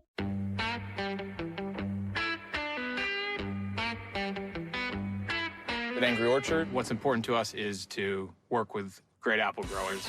Some of those apples come from small family farms in coastal France. Some of those apples come from the Hudson Valley. Some of those apples come from Washington State. Every year we travel and visit these growers and stay connected to these raw materials. It's one of the reasons we're able to make Angry Orchard cider at the level of quality that we do.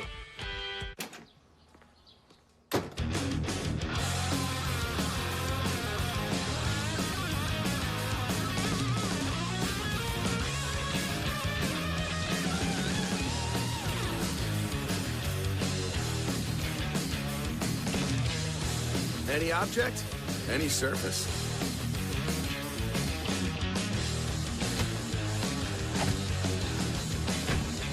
If you've got a life, you got a Swiffer. Do we really have to choose him to be our next spokesperson? He's so boring. Sounds like you're on the fence. Why don't I just leave you my resume? Yes, it's laminated. No thanks. Hired. Try caramel M&Ms. Ow. ESPN's exclusive presentation of college basketball is brought to you by Caramel M&Ms. We're making caramel fun. And Angry Orchard Hard Cider, naturally refreshing.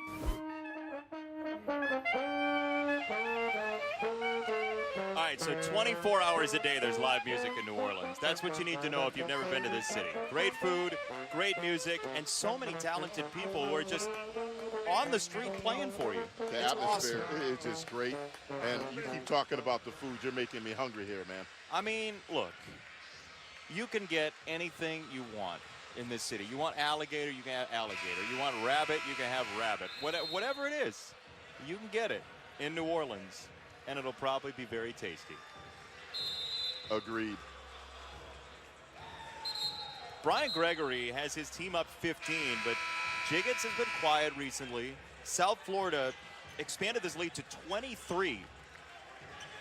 In this game, he's got 15 Jiggets, and he's really built himself a little run the last 3 games.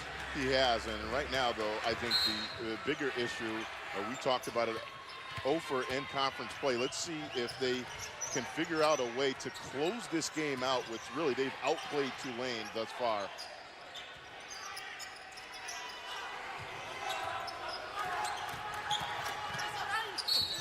Jiggets down the lane, and that's who they turned to when they were in need of a bucket.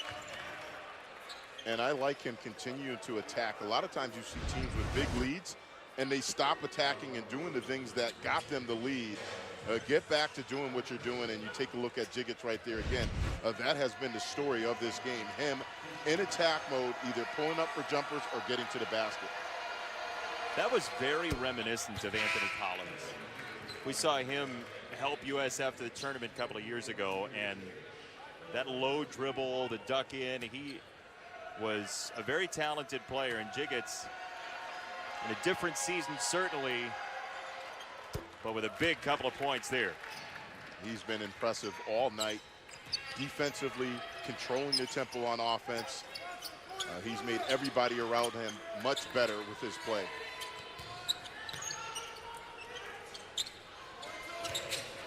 Slater, the sophomore. Ona Embo bags a 3. It's a 14-point game.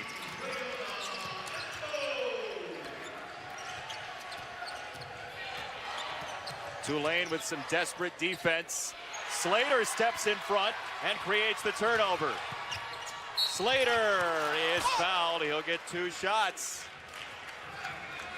You can feel this thing here at Fogelman Arena and Devlin Fieldhouse, starting to build for Tulane. Yeah, and careless play by USF right there. You almost, or rather have them just eat it. You don't want to use another timeout, but certainly you don't want to turn the ball over right there. Heads up play by Tulane. And still in this game, 3:31, only down 14. Slater just his 15th free throw try of the year. Had a big game in his debut against North Carolina last year. His first game as a collegiate player comes against the Tar Heels. He puts up 14, and you can see he's swelling with confidence with the ball.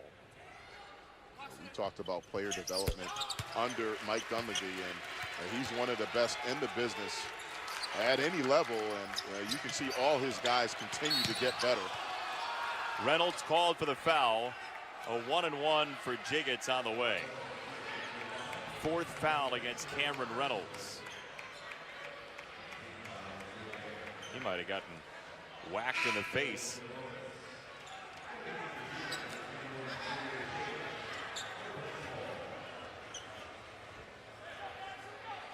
If you're USF, this is the guy you want at the line. Close to 80% from the free throw line. Big free throws right here, though, for Jiggets and USF. Front end is good. Well, he missed the 2 free throws in the first half, and since then has been outstanding from the line. Still does not have a turnover in this game. To go along with double-digit points, close to 6. He's got 5 assists in this game, and the MVP throughout the night for this USF squad. This goes away from the ball against the Bulls and Terrence Samuel, so a 1-and-1 for Tulane.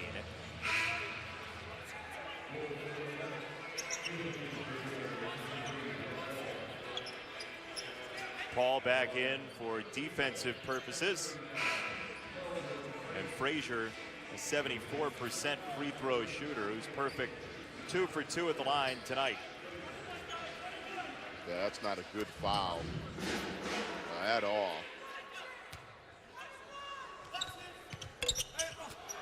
That's a big miss. Can't set up the pressure as you'd like, although they will scramble to trap. Bump called on Daniels, who sent Collins into the possession arrow or thereabouts. Possession arrow for a moment was pointing at Collins. The clock is moving, and you can't blame the clock operator over on the sideline because David Collins was about to come visit.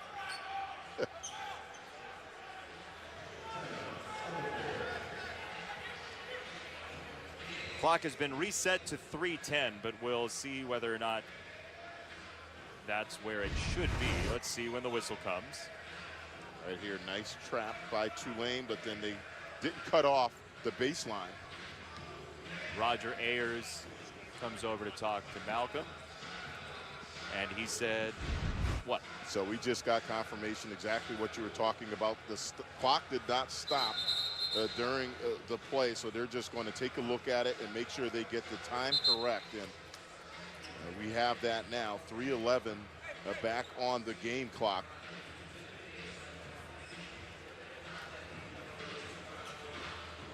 Brian Gregory,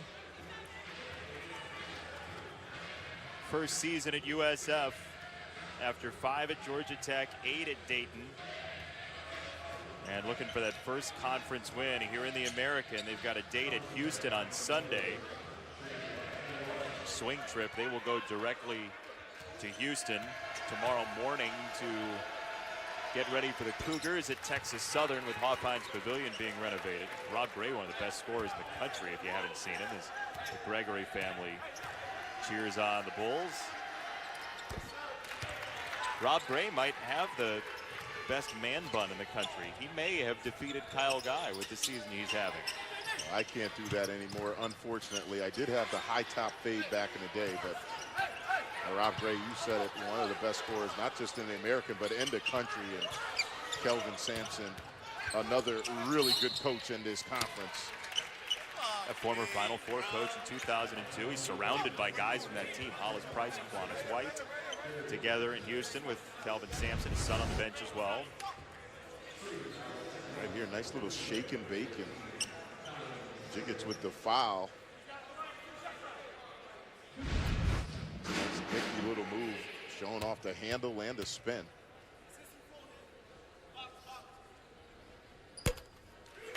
Colin Slater, who started his first 7 games as a freshman. He is a New Orleans native, went to high school in California. You find a guy who's been in one place on either of these rosters, and you might be the winner. It is a transfer-laden group, whether in high school or college.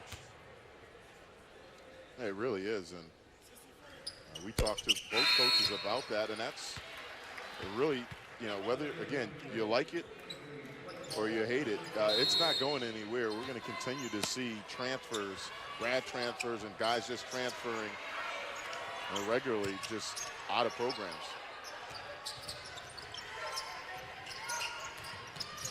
Collins with his 4 fouls. He wanted to try to either win an Emmy or get fouled, and that's going to be a turnover against South Florida and Collins, and he's going to be finished.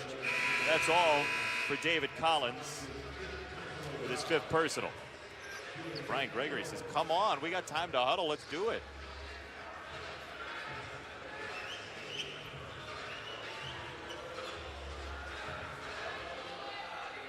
Quiet night offensively for Collins. The foul trouble kept him on the bench for most of that first half. But he did some good things defensively. So he was positive in terms of when he was out there. Defensively, he had a couple of opportunities on the offensive end, but certainly in that situation right there, a rookie mistake can ill afford a turnover, let alone fouling out of the game.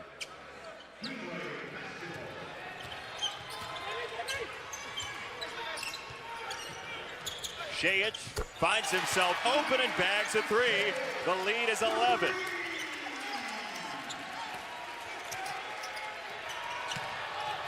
Frazier tipped it out of bounds. No foul called. It's out of bounds off of Tulane, and South Florida will inbound. And Mike Dunleavy says shot clock shouldn't be at 30.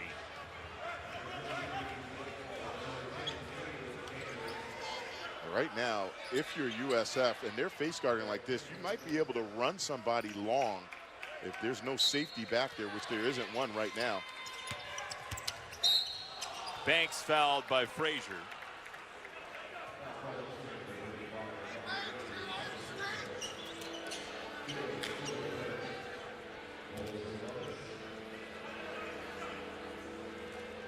Peyton Banks, who had the big 22-point game against Cincinnati, one of the many transfers for South Florida. He's out of Penn State.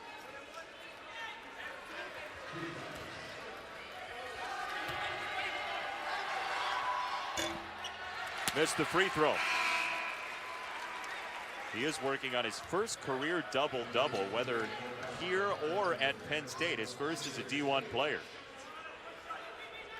Well, I really like his game. He can do multiple things, can guard multiple positions. He'll play the point guard position sometimes. So obviously we know he's an excellent three-point shooter. Tulane doesn't have time for a lot of dribbling as Shayich missed the 3. Oh my goodness, what a rebound. And out of bounds off of Frazier. Oh, wow, what a leap. I mean, I would love to know his vertical. That play right there, he just out-jumped everybody. The scouts are still watching. They're going to like this. This is just, he just jumped over, out-jumped the USF defender. I think he wanted a foul, felt like he got bumped, and this time he's going to get called for the foul, Melvin Frazier.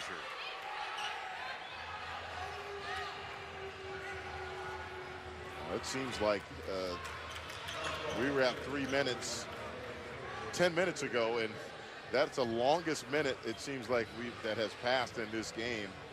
A good job though by Tulane extending this game. It seems like they're doing an excellent job stretching out this last 3 minutes or so.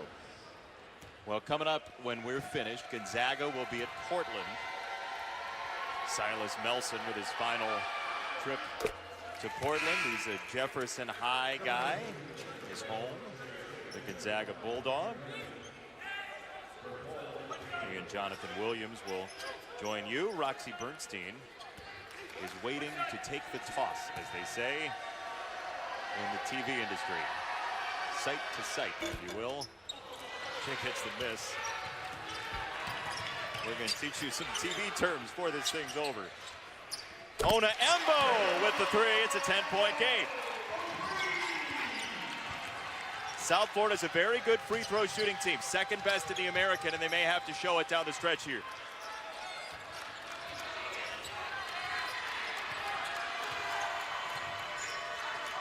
They double Jiggets. He gives it up to Brown. 10 to shoot, and Jiggets is fouled. If you're going to foul, you kind of have to do it earlier, right? Well, you know, you're still trying to get a steal in that situation, but I think really right now, 129, that's still plenty of time left. They had the trap right where they want it. You certainly, though, don't want to do it when he's splitting the trap that you have him in. 6 out of 9 tonight, now 7 for 10. South Florida, you saw the free throw percentage. They are second worst at getting to the line, though. So when they do hit the free throw line, they pay it off. It just doesn't happen that much. And credit to Jiggets in this game. Again, he continues to handle the ball without turning it over for USF. Reynolds against Banks. Shaich got it for 3. It's an 8-point game. Poor communication again by USF. They continue to leave Shaich open. And Terrence Samuel go to the line. And very good shooter. And on that offensive possession, Shaich, again, they're not communicating on the down screen. Right here, again, you know he's coming off. They're looking to shoot a 3. You got to talk, either switch or you got to get through this screen. You can't get hung up on a simple down screen and leave Shaich that wide open for a 3.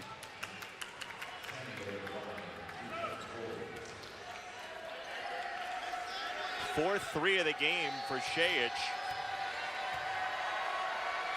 Samuel on his 3rd D1 stop hits the free throw. Started his career at UConn and stopped at Penn State. And now at USF, so another grad transfer, but a guy that has plenty of experience. A 3 here, and look out. To the corner, Reynolds. No, Shaich didn't get boxed out. And will they count it? Yes, and a foul.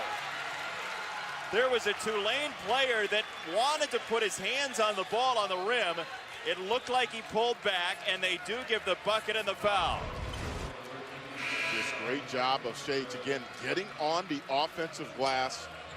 And you're right, it looked like, it looked like he pulled it back from that angle, and a good thing he did.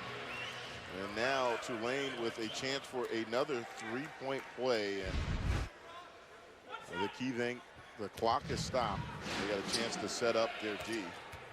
This was 62 to 39. And the free throw, no good. 7-point game. Samuel will go to the line. That's the 5th foul against Caleb Daniels, so he is done. The freshman guard will leave, and Brian Gregory hoping that his team can somehow salt this thing away.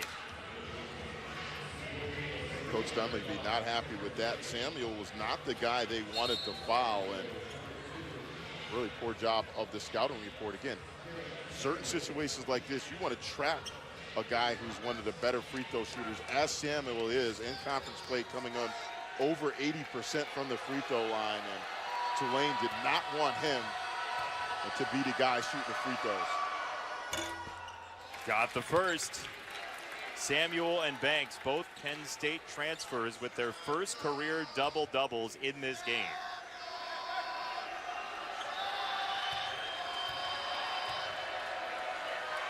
Number 2 is no good. The lead still 8. Ona Embo, a lot of dribbling. Missed the 3, and the rebound for Samuel. He is fouled immediately, and Reynolds looks like he's picked up his 5th. Well, if you're Tulane in that situation, you really don't need a contested 3 that early. 44 seconds, you can still have time to drive the ball, try to get an easy deuce. But credit USF again, contesting a shot and then cleaning up the defensive glass.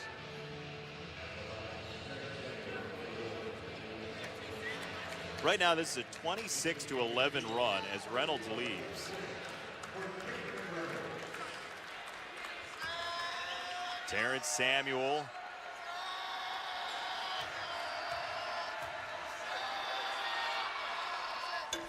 Missed the first.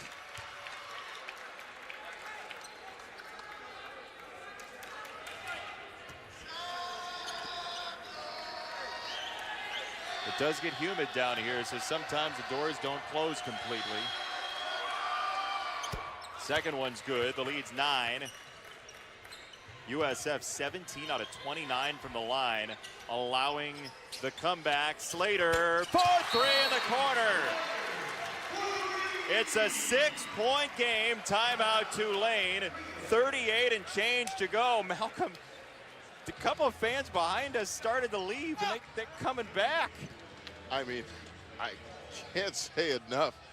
Tulane really doing an excellent job just hanging around in this game. It looked like USF was going to blow this thing wide open, but credit Shades.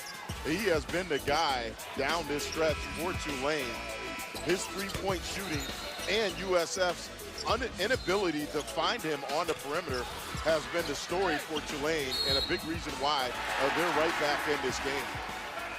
And now Slater adds on to it with his first three. And just like that, the lead's 6, and USF needs to make some free throws. Well, Coach Gregory, as rightfully he should be, is really upset that they're not closing out. You can't give guys open threes off of a jab step. You got to force him, drive the ball to the basket, but you can't give up threes like that in this game right now.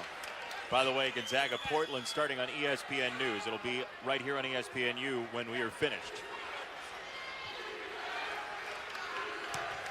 Let's see if USF runs somebody long, and it's there.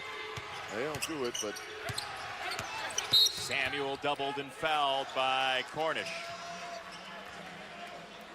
Tulane, first 34 minutes of this game, they made 14 field goals. Last 6 minutes, they've made 9. You prorate that, play this for another couple minutes, they're going to win. They don't have that time, though. Oh, excellent job. Either way, win or lose, sticking with it. And, you know, USF, we talked about it, understanding they haven't been able to close out a game. Will they be able to hold on? Because really, if you look back at this game, they outplayed Tulane in every aspect of this game, defensively and offensively. But they say, like you said, they got to make some free throws. Terrence Samuel looks a little bit unnerved at the line right now. An 86% foul shooter coming in. Almost pleading with the rim to let him make one. Well, he's got to hold his follow through. He's stepping away, and that time he stood right in there and continued with his follow through. Kind of short arm a couple of those misses. Cornish to the rim, gets an easy 2. Not a lot of time off the clock. This is a 5-point game. Jiggets, offensive foul. What a trap. Ona Embo took the hit, and that's number 4 on Jiggets. Now, right now, Ryan Gregory is talking about he didn't give him enough room, and I don't. This one right here, if a guy's going to crowd you like that, we could have a flagrant one, and Malcolm. Absolutely. The contact was above the shoulders, and anytime you make contact with the head area nowadays, with all the emphasis on concussions and player safety, they're going to take a look at it. Now, in this situation right here, if you're going to crowd a guy like that, what's he to do? And you're supposed to give him some space. He's right up underneath him. But the officials have taught players at every clinic, you can't sweep the elbows like that. You're in danger of going into that excessive and or unnecessary area. So it's a tough call. And again, back when I played, you were taught if a guy's going to crowd you like this, you get him off you. You do that a couple times, and he won't come up so close to you the next time. And again, it's just a tough call because, again, where's he going to go? You're not giving him any space whatsoever to turn. And the referee right now, this is a huge call and decision they have to make. Jiggets is allowed that cylinder up and down. He's allowed to have that protected area. Now, Joe Lindsay and Roger Ayers and Leslie Jones will talk it over.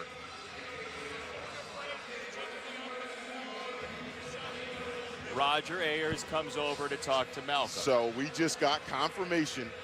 They are taking and waving off the offensive foul, and they're giving it ball to USF, and they're calling it the cylinder. He did not give him enough space, okay, and I think that's a good call by the referees. You have to give a guy some space. Right here, Jiggets, he's got nowhere to go. He's crowding him. He's basically got his hands on him.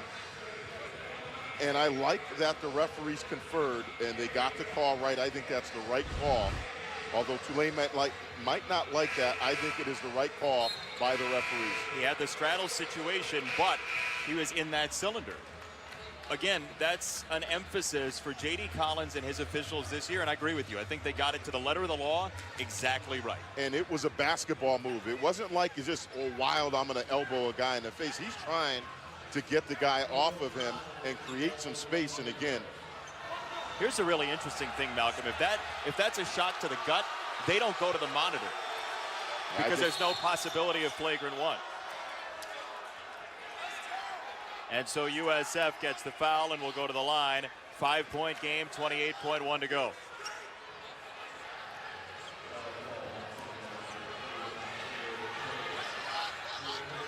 So Malik Martin, who came in 19 for 32 from the line this year. The redshirt junior out of Miami. And coming into this game, he has taken 0 free throws in conference play. Got the first. He was 1 for 2 in the first half and makes it a 6-point lead for South Florida. And that's huge, making it a 2-possession. Need 2 threes to tie now. Martin missed the second. The door swings open again. Ona Embo to Cornish. A foul and a bucket. Ona Embo starts it with the drive. Shayich down low. It's a 4-point game. Shayich continues to finish in this second half. Nice little interior pass.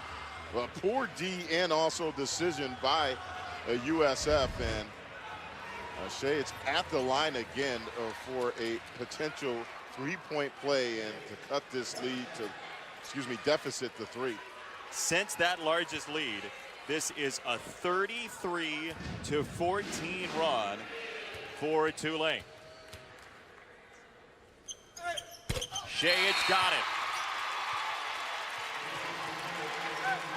This is Frank Reich, Don Beebe territory right now. Right now, USF might have someone long, but you have to inbound the ball. You cannot turn the ball over. They have 1 timeout left. South Florida gets it in. That ball's kicked in the air. 2 seconds off the clock. USF has somebody going long. Right now, there's no safety for Tulane, and they're face guarding. Paul retreats back there with Martin, who's open down the sideline if they want to throw it there. And a foul. Jiggets will go to the line with 15 seconds to go. Tulane's only lead in this game was 2-0. And really, USF, up until this run that Tulane has gone on, it has been all USF, but credit Tulane getting back into this game.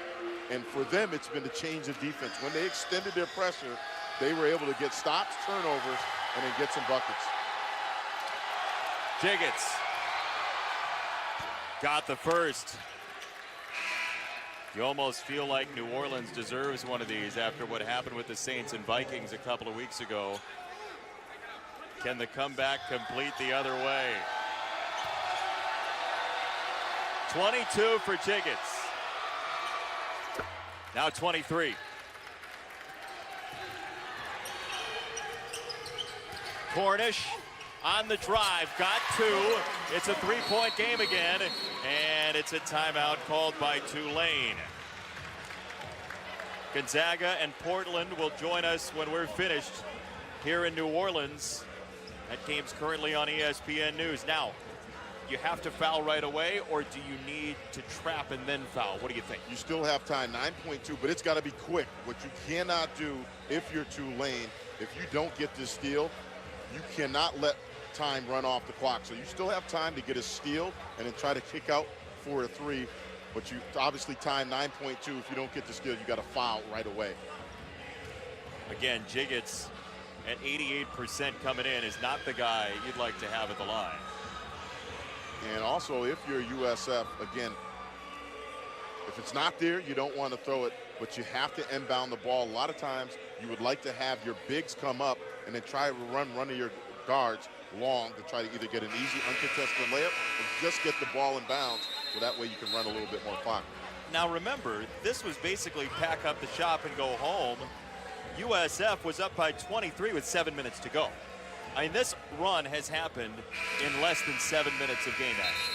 And it seems like that 3 minutes was an eternity. Tulane really extended this game. You talked about it, the run they went on, getting stops.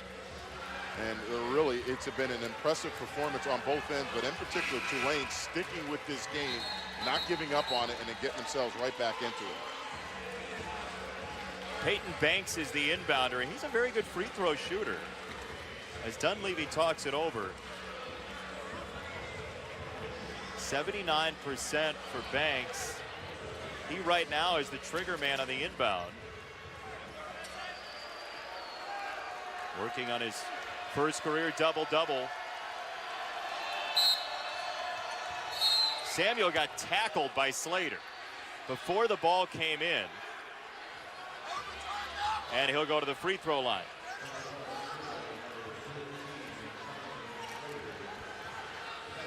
Well, I'm not sure this is the play that they wanted. It almost looks like, yeah, he wasn't ready, but now Samuel's missed some free throws. But certainly coming into this game, he is not the guy that you would want to put on the line. He's 4 for 8 tonight. He was 86% coming in, second best on the team.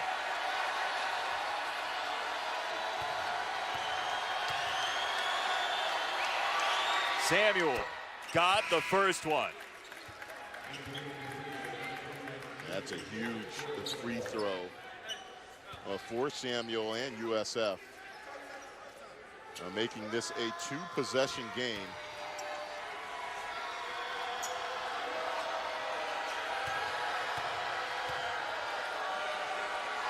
Second one is good. 5-point game, 8 seconds to go. Slater had it blocked by Jiggets. And that will do it. Jiggets puts it away, and the first league win for South Florida comes at Tulane. Well, it's fitting that Jiggets comes up with the block to seal it. Didn't foul. He was impressive all night for USF. Outstanding performance by USF and Stephon Jiggets. First win since December 21st for USF. For Malcolm Huckabee, Jason Benetti, that's it from New Orleans. Now to the West Coast Conference. Gonzaga on the road for the Pilots of Portland. Roxy Bernstein, take it away.